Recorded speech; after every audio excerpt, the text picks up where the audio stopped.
उसे क्या करना चाहिए? 7 दिन में जिसकी मृत्यु हो, परीक्षित जी ने सुखदेव भगवान से पूछा, हे सुखदेव भगवान, आज से 7वें दिन तक्षक मुझे डसेगा, बताइए मैं क्या करूं? सुखदेव भगवान कहते हैं, राजन, जिसे जल्दी मरना हो उसे श्रोतव्यः कीर्तितव्यश्च स्मर्तव्यश्चेच्छिता भयम्। श्रोतव्यः कीर्तितव्यश्च, जिसकी मृत्यु नजदीक हो उसे 3 काम करने चाहिए। श्रोतव्यः कीर्तितव्यश्च स्मर्तव्यश्च। अधिक से अधिक कीर्तन करो। श्रोतव्यः, अधिक से अधिक कथा श्रवण करो। श्रोतव्यः कीर्तितव्यश्च, कीर्तन करो। स्मर्तव्यश्च, स्मरण करो। अधिक से अधिक भगवान की कथाओं का स्मरण करो, लीलाओं का स्मरण करो। भगवान की सेवा में डूब जाओ, भगवान में खो जाओ। भगवान से ऐसी प्रीति हो जाए कि एक पल के लिए, एक क्षण के लिए मन ना हटे। ऐसा हो जाना आवश्यक है। जितासनो जितश्वासो जित संगो जितेंद्रिय। अपने आसन को जीतो, प्राणायाम करो, अपने मन को वश में करो। सुखदेव भगवान कहते हैं, ज्यादा हाय हाय नहीं करना चाहिए। जिसकी मृत्यु सिर पर नाच रही हो उसे ज्यादा संग्रह नहीं करना चाहिए। क्या नहीं करना चाहिए? संग्रह। संग्रह मतलब अधिक हाय हाय ना करो। जितना मिल जाए भगवत कृपा से उतने में खुश रहो, खुश रहो। ज्यादा हाय हाय करने से व्यक्ति परेशान ही होता। राम इतना दीजिए जामे कुटुंब समाए, मैं भी भूखा ना रहूं कोई साधु न भूखा जाए। सबसे बड़ी कृपा है भगवान की कि हम रोज सुबह शाम भोजन करते हैं, प्रसाद ठाकुर जी को भोग लगा के पाते हैं। रहने को छाया दे रखी है विधाता ने, पहनने को वस्त्र दे रखे हैं विधाता ने, खाने को भरपेट भोजन दे रखा है। और क्या चाहिए? और इच्छाओं का तो फिर कोई अंत नहीं है। करते जाओ इच्छाएं, करते जाओ इच्छाएं, करते जाओ। इसलिए आप जितने लोग यहां बैठे हैं, सबसे एक सवाल मेरा, बताइए इस संसार का सबसे बड़ा धन क्या है? मैया आप लोग बताओ, मेरी माँ, सबसे बड़ा धन क्या है? मैया, ओ मेरी माँ, सब लोग जल्दी से बताओ। हम आप लोगों से प्रार्थना कर रहे हैं कि आप लोग कथा शुरू होने के पहले ही आ जाया करें तो बड़ा अच्छा है। अब आपका आना जाना लगा है, अब आपको कथा कैसे सुनाएं? ना तो सुनने में आपका ध्यान लगेगा, ना तो सुनाने में हमारा। इसलिए कथा सुनने के समय श्रोता पहले आ जाएं, कथा सुनने के शुरू होने के पहले आ जाएं, कथा पूरी होने के बाद जाएं। अब सब आ रहे हैं, किसी का ध्यान कहाँ है, किसी का ध्यान क्या, हम किसी कथा सुनाएं? पहले आप लोग जल्दी से बैठ जाओ। आप लोग लेट बहुत आते हैं, पर जो लेट आ रहे हैं उनके लिए समय से आना सीख लीजिए।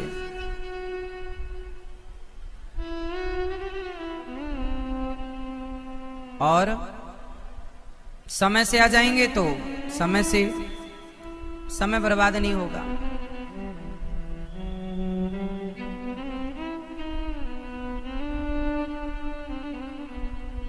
अब ध्यान से सुनिएगा, ठीक है?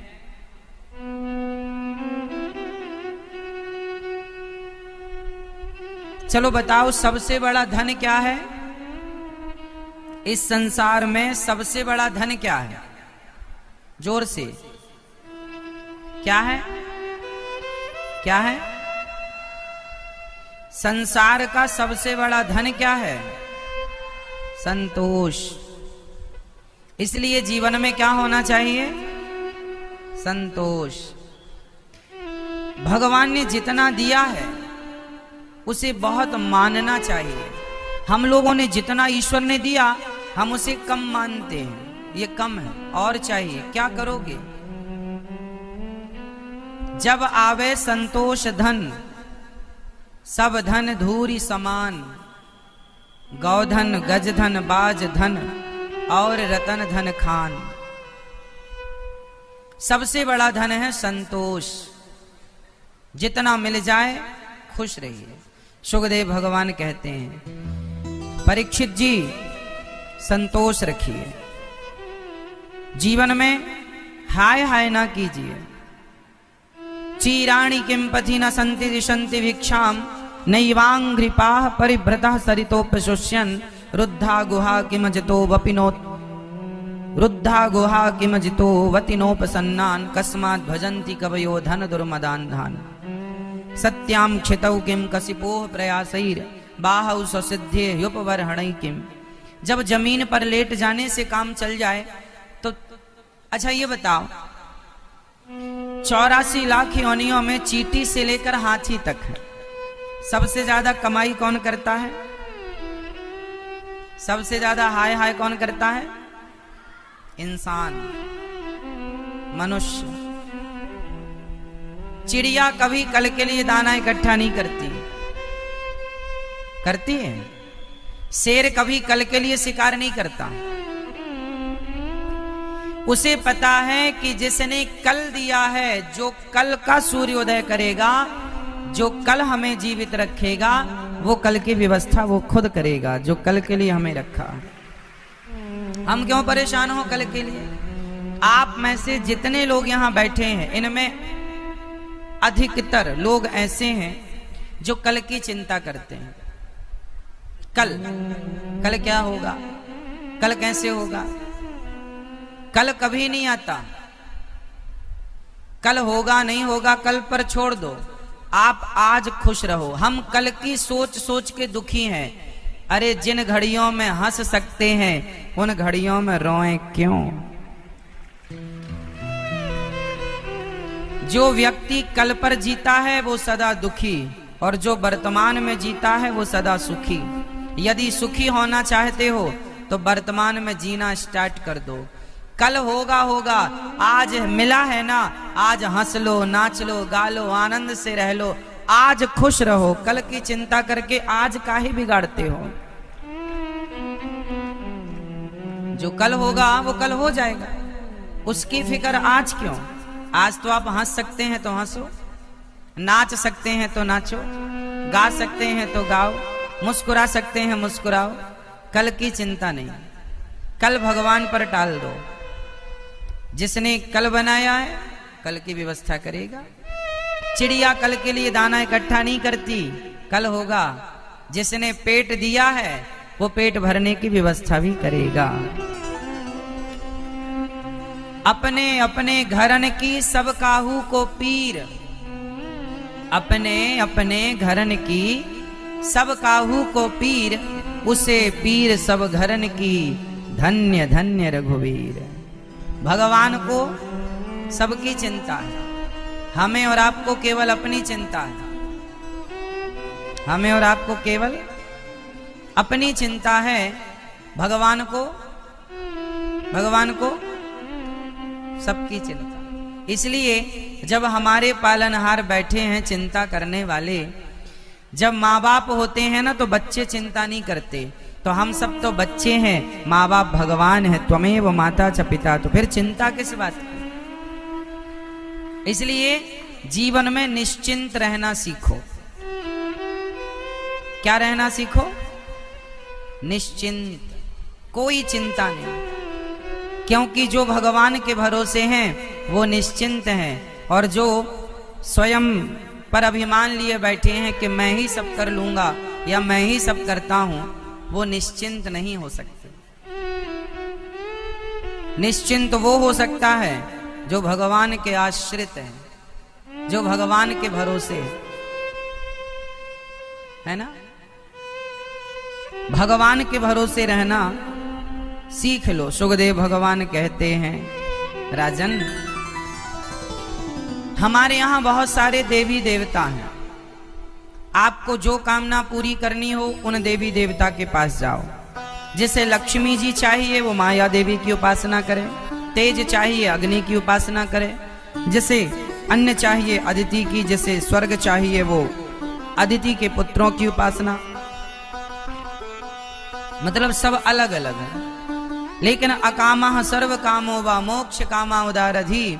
आप एक देवता की उपासना करेंगे तो एक ही चीज मिलेगी, क्योंकि एक देवता एक चीज के स्पेशलिस्ट हैं। लेकिन भगवान की उपासना करने से सब कुछ मिल जाएगा जो आप चाहते हैं। इसलिए अकामः सर्व कामो वा, जो भगवान की कामना कर लेता है उससे फिर कोई कामना रह नहीं जाती। एक कामना भगवान को प्राप्त करने की, एक इच्छा ईश्वर की प्राप्ति, भगवान को प्राप्त करने की इच्छा, बस कोई कामना नहीं। सुखदेव भगवान ने, राजा परीक्षित जी ने सुखदेव भगवान से कहा कि भगवान ये सृष्टि कैसे उत्पन्न करते हैं और संसार भगवान क्यों बनाते हैं। अच्छा ये बताओ, भगवान ने ये संसार क्यों बनाया, किसके लिए बनाया है? ये संसार भगवान ने किसके लिए बनाया बताओ, और कैसे बनाया होगा? ये संसार भगवान ने हम जीव मात्र के लिए बनाया है। कैसे बनाया होगा? जैसे मकड़ी जाल बनाती है। बताओ, मकड़ी जो जाल बनाती है तो धागा कहां से खरीद के लाती है? मैया, ओ मेरी माँ, धागा कहां से लाती है? बाजार से लाती है। यहां हैदराबाद में मिलता है मकड़ी वाला धागा? मिलता है? तो कहां से लाती है, कहां से बनाती है? मकड़ी जो जाल बनाती है तो जाल में जो धागा लगाती है वो धागा कहां से लाती है? उसके अंदर की जो लार है उसके मुंह से ही वो प्रकट करती है।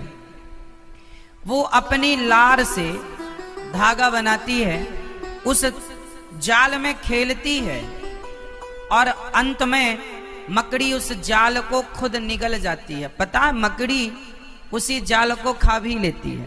उसी मकड़ी ने बनाया, उसी मकड़ी ने उसमें रमण किया, खेला, और मन हुआ तो उसी को अंदर करके आगे चल पड़ी। जैसे मकड़ी स्वयं से जाल प्रकट करती है, स्वयं खेलती है और स्वयं में समाहित कर लेती है, उसी तरह ये संसार भगवान ने स्वयं प्रकट किया मकड़ी के जाल की तरह। स्वयं परमात्मा ने इसमें रमण किया आपके और हमारे रूप में, और जब भगवान का मन हुआ तो समाहित ये संसार, अंत में जब प्रलय होता है तो भगवान के भीतर ये संसार समा जाता है। ये संसार भगवान से प्रकट हुआ, भगवान के लिए प्रकट हुआ। मकड़ी ने जाल अपने लिए बनाया और किसी के लिए नहीं। भगवान ने ये संसार अपने आनंद के लिए बनाया और रमण किया, और अंत में पूरा प्रलय। तो ये संसार भगवान बनाते हैं, इसमें खेलते हैं, रमण करते हैं, और लीला पूरी होने पर इसे छोड़ देते हैं। भगवान सबसे पहले नारायण, भगवान श्रीमन नारायण की नाभि से कमल प्रकट होता है। कमल में ब्रह्मा जी प्रकट होते हैं और ब्रह्मा जी के द्वारा पुत्र उत्पन्न होते हैं, दिव्य ऋषि। 10 पुत्र हुए, फिर सनकादि पहले हुए, फिर पुत्र हुए, फिर वाराह भगवान प्रकट हुए। पृथ्वी की स्थापना कैसे हो, मनु शत्रुपा का प्राकट्य हुआ, फिर वाराह भगवान प्रकट होकर पृथ्वी की स्थापना करते हैं, फिर मनु शत्रुपा प्रकट होते हैं। बोलिए वाराह भगवान की जय। ब्रह्मा जी से वाराह भगवान हुए, जब उन्होंने पृथ्वी को स्थापित किया तो मनु और शत्रुपा का प्राकट्य हुआ। मनु और शत्रुपा 2 हैं, मनु और शत्रुपा।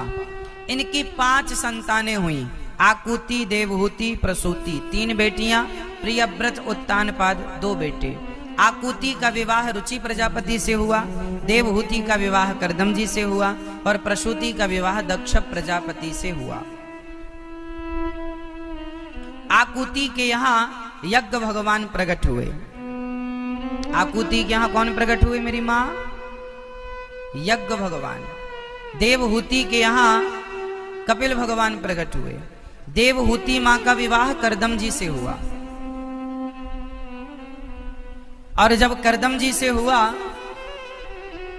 तो कर्दम जी समाधि में डूब गए। विवाह के तुरंत बाद कर्दम जी महाराज जब समाधि में डूबे तो देवहूति उनकी सेवा करती रही, पत्नी है ना। जब वर्षों बाद वो समाधि से जागे तो उन्होंने देखा कि कोई स्त्री खड़ी है हमारी सेवा में। देवी आप कौन हैं? महाराज आप भूल गए, मैं आपकी पत्नी हूं। अच्छा, तो आपने तो मुझे अपनी सेवा से बड़ा प्रसन्न कर लिया, बताओ आप क्या वरदान चाहती हैं हमसे? देवहूति माँ ने कहा, हम आपसे एक पुत्र की कामना करते हैं, हमें एक पुत्र चाहिए, हम पुत्र का सुख देखना चाहते हैं। ठीक है। कर्दम जी महाराज वो बूढ़ी हो चुकी थी तो बिंदु सरोवर में कहा स्नान कर लीजिए। दोनों स्नान किए, जवान हो गए। कामक विमान की रचना की कर्दम जी ने और उस विमान, कामक विमान, सबसे पहला विमान कर्दम जी ने बनाया था, जिस विमान का नाम था कामक विमान।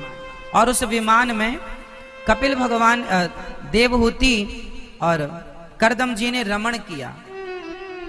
जैसे आप लोगों ने सुना होगा विमान का आविष्कार राइट ब्रदर्स ने किया, सफल परीक्षण हुआ 1903 में। विमान बना 1903 में, राइट ब्रदर्स ने बनाया। इसके पहले भी हमारे भारतीय दर्शन जब आप पढ़ेंगे तो विमानों का जिक्र है। रावण के पास भी एक विमान था। कौन सा विमान था? पुष्पक विमान। कर्दम जी के पास कौन सा विमान था? कामक विमान। तो ये विमानों का उल्लेख है, विमान थे।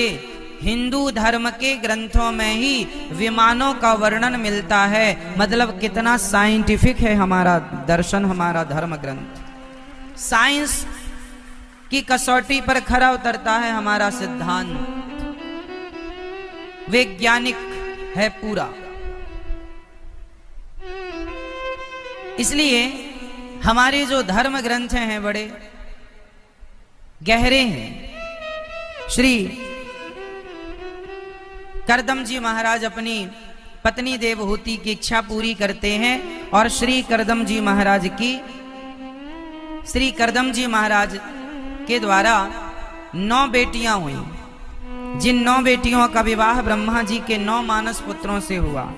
कला का विवाह मरीचि से, अनुसुईया माँ का अत्रि से, महर्षि अत्रि श्रद्धा का अंगिरा ऋषि से, हविर्भू का पुलस्त से, गति का पुलह से, क्रिया का क्रतु से, ख्याति का भृगु से, अरुंधति माँ का वशिष्ठ जी से और शांति का अथर्वा मुनि से ये विवाह संपन्न हुआ। अब विवाह तो हो गया। कर्दम जी बोले देवी अब आज्ञा दो, मैं चलूं, मेरा कार्यकाल पूरा हो गया। अच्छा बताओ गृहस्थी कितने वर्ष की होती है?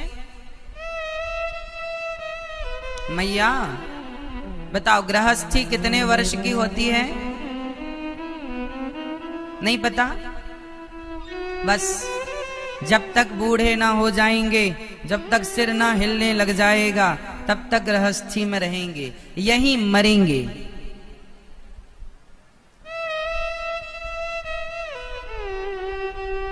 गृहस्थी कितने दिन की होती है बताओ भैया, बताओ गृहस्थी कितने दिन की, कितने वर्षों की होती है? कौन बताएगा? कितने वर्षों की बता मैया। गृहस्थी कितने वर्ष की होती है मेरी माँ? 25 वर्ष की होती है। 25 वर्ष का ब्रह्मचर्य, 25 वर्ष की गृहस्थी, 25 वर्ष का वानप्रस्थ, 25 वर्ष का सन्यास। 100 वर्ष की आयु को 4 भागों में डिवाइड किया गया है। 25 25 25 25 25 साल तक ब्रह्मचारी रहो, 25 साल तक गृहस्थी रहो। मतलब आपकी उम्र जब 50 साल की हो जाए तो 50 के बाद कौन सी गिनती चालू होती है? 51। गिनती ही कह रही है जाओ वन की ओर। 51 चलो वन, 52 चलो वन। वन की ओर भेजना चाह रही, मतलब गृहस्थी से अब वापस आओ। चक्रव्यूह में जाना तो सीखा था अभिमन्यु ने, आना नहीं सीखा। और जब आना नहीं सीखा तो मर गए कि नहीं? बोलो हाँ।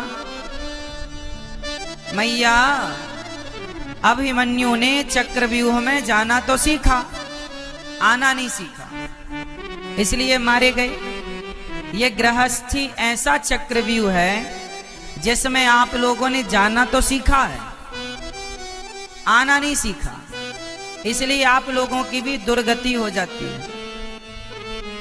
इसलिए जैसे सुरक्षित गए थे ऐसे ही सुरक्षित वापस आओ। लेकिन आप लोग जाते बड़े शान से हैं, लौटते समय तो दांत वांत गिर जाते हैं और लौटते नहीं।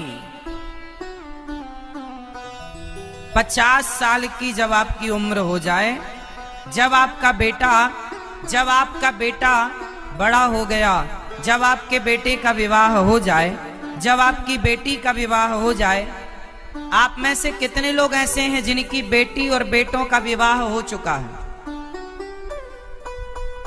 हो गया? तो जिनकी बेटी का विवाह हो जाए, जिनके बेटों का विवाह हो जाए, मतलब आपकी गृहस्थी पूरी हो गई। बेटी का विवाह करके उसे घर भेज दो, बेटे को जिम्मेदारियां दे दो, और आप दोनों पति पत्नी अब भोगी नहीं योगी बनकर भगवान की शरण में रहो। सत्संग करो, दान पुण्य करो, सेवा करो और भगवान के चिंतन में समय व्यतीत करो। अब मन हटाओ संसार से। गृहस्थी क्यों हुई? हमने फर्स्ट दिन की कथा में बताया था कि विवाह क्यों किया जाता है। विवाह क्यों किया जाता है? संसार का सुख ले लिया, अब ले लिया, अब वापस आओ।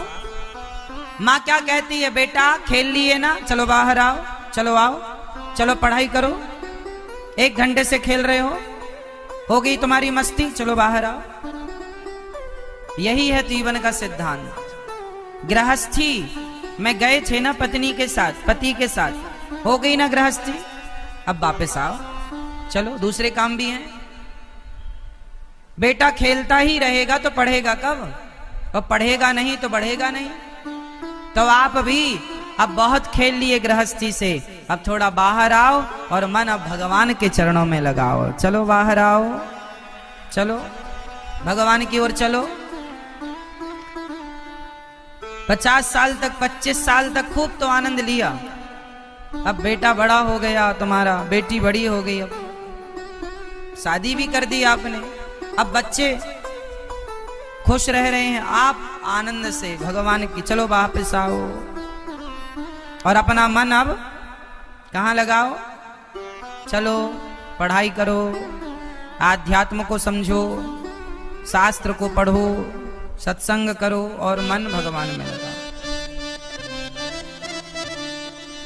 पति पत्नी साथ में ही रहो, लेकिन भक्त बनो, भगवान से जुड़ो, आत्मसमर्पण करो भगवान से। गृहस्थी बहुत अच्छी है, लेकिन कब? अच्छा बताओ, गृहस्थी में कितने सब्जेक्ट होते हैं? आपके यहां 10वीं क्लास में कितने सब्जेक्ट होते हैं? बताओ हमें। 6 होते हैं? 6? हमारे यहाँ 6 होते हैं, हमने 6 पढ़े हैं। 6 होते हैं, आपके यहाँ कितने होते हैं? 6 ही होते हैं छोरा। 10वीं क्लास में 6 सब्जेक्ट, अब बढ़ गए हो तो अलग विषय। जीके अलग था। तो 6 विषय जो है ना वो 10वीं में है, 9वीं में है, 8वीं में है। उसी तरह गृहस्थी में भी कुछ सब्जेक्ट हैं। आपके माना कि 6 सब्जेक्ट हैं 10वीं क्लास में, तो 6 सब्जेक्ट में आपको कम से कम 33 नंबर तो लाने हैं। यदि आपने 33 नंबर नहीं लाए कम से कम तो फेल हो जाएंगे। अब नंबर डिवीजन बनाने हैं तो ज्यादा ले आओ, 90 लाओ, 99 लाओ, पर कम से कम 33 नंबर तो चाहिए। हाँ या ना? उसी तरह गृहस्थी में भी कुछ सब्जेक्ट होते हैं, और वो सब्जेक्ट क्या है? वो सब्जेक्ट हैं ये कि सबसे पहला विषय क्या है? गृहस्थी का पहला सब्जेक्ट है मातृदेवो भव। मेरे संग बोलो, बोलो मातृदेवो भव। गृहस्थी का पहला विषय है मातृदेवो भव। अपनी माँ की, अपनी सासू माँ की इतनी सेवा करो कि कम से कम सेवा में 33 नंबर मिल जाएं पास होने के लिए। दूसरा विषय पितृदेवो भव। मातृदेवो भव, पितृदेवो भव। अपने पिता की, अपने ससुर की इतनी सेवा करो कि कम से कम 33 नंबर मिल जाएं आपको गृहस्थी में पास होने के लिए। दूसरा सब्जेक्ट। तीसरा मातृदेवो भव पहला, पितृदेवो भव दूसरा, अतिथि देवो भव। क्या है? अतिथि देवो भव। अतिथि से आप अतिथि की इतनी सेवा करो, इतनी सेवा करो कि आपको कम से कम 33 नंबर तो मिल जाएं। अतिथि सेवा। द्वार पे आया कोई भूखा ना जाए, द्वार पे आया कोई भूखा ना जाए। जब कोई अतिथि आए तो ये मानकर उसका स्वागत करना चाहिए कि हमारे घर भगवान आए हैं। इस भाव से अतिथि का स्वागत करना चाहिए। चाहे कोई भी आए, तुम्हारे मौसा आए, मौसी आए, बुआ आए, भांजे आए, कोई आए, सब अतिथि हैं। अतिथि किसे कहते हैं? जिसके आने की कोई तिथि सुनिश्चित ना हो, अचानक कोई पहुंच जाए, वो अतिथि है। तो अतिथि, आपके घर में मेहमान आते हैं, वो भी आपके अतिथि हैं, उनकी सेवा करो। इतनी सेवा करो कि 33 नंबर मिल जाए। आजकल तो घर में मेहमान आ जाए तो कुछ माताएं मुंह बनाने लगती, अब बना बना के खिलाना पड़ेगा।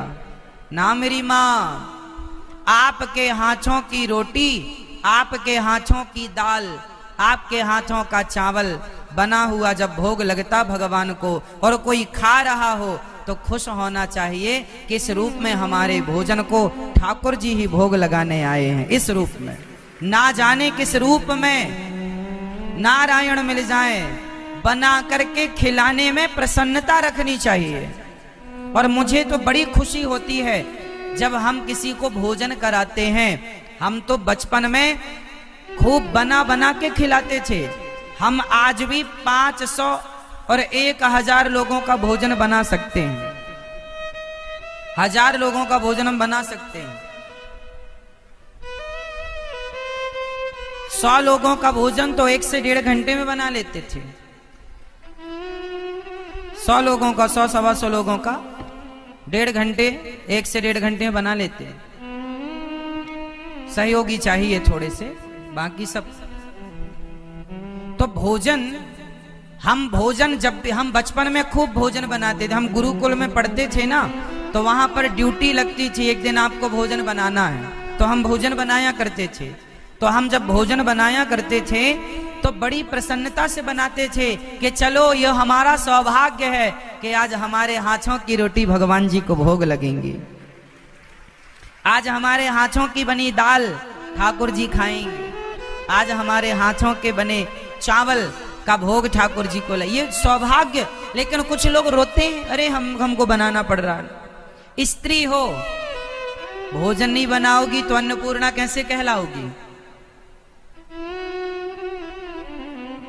तुम्हारा तो काम ही है द्वार पे आए अतिथि को संतुष्ट करना, इसलिए ये जिम्मेदारी स्त्री की है। राशन पानी लाके रखना पुरुष की जिम्मेदारी है, पर बना के खिलाना। माता यशोदा पिछले जन्म में कौन थी जानते हैं? धरा। माता यशोदा का नाम था धरा पिछले जन्म में। ये खूब अतिथि की सेवा किया करती थी। कोई भी आ जाए भूखा ना जाए, कोई भी आ जाए भरपेट भोजन करे, खूब खवाती थी। एक दिन इनके घर में संत आए, पर ऐसे समय पर आए जब इनके घर में खाने को रोटी नहीं थी। तो ये बगल में कोई सेठ साहूकार रहे, उनके पास ये भोजन लेने गई। भैया, हम जंगल की लकड़ी बेचकर तुम्हारा सारा पैसा चुका देंगे, तुम बस एक बार हमें कुछ पैसे उधार दे दो। हम जंगल की लकड़ियां काटकर बेचकर पूरा पैसा चुकाएंगे, तुम कुछ पैसे उधार दे दो। वो आदमी बोला, मैं उधार नहीं दूंगा, तुम्हें गिरवी रखना पड़ेगा। अब गिरवी रखें क्या? पहले ही सारा खत्म हो चुका था, गिरवी रख रख के संतों की सेवा खूब करती थी। वो आदमी ना नियत का खोटा था। धरा बड़ी सुंदर थी, उसने कहा कि तुम बहुत सुंदर हो, यदि तुम अपने ये स्तन मुझे दे दो तो मैं तुम्हें खूब सारा पैसा दे सकता हूं। माता धरा से उन्होंने, उस सेठ ने, उस व्यक्ति ने स्तनों की डिमांड की, तुम अपने स्तन हमें दे दो। मतलब उसने, उसकी नीयत बिगड़ गई और गलत भाव से उसने माता धरा को देखा।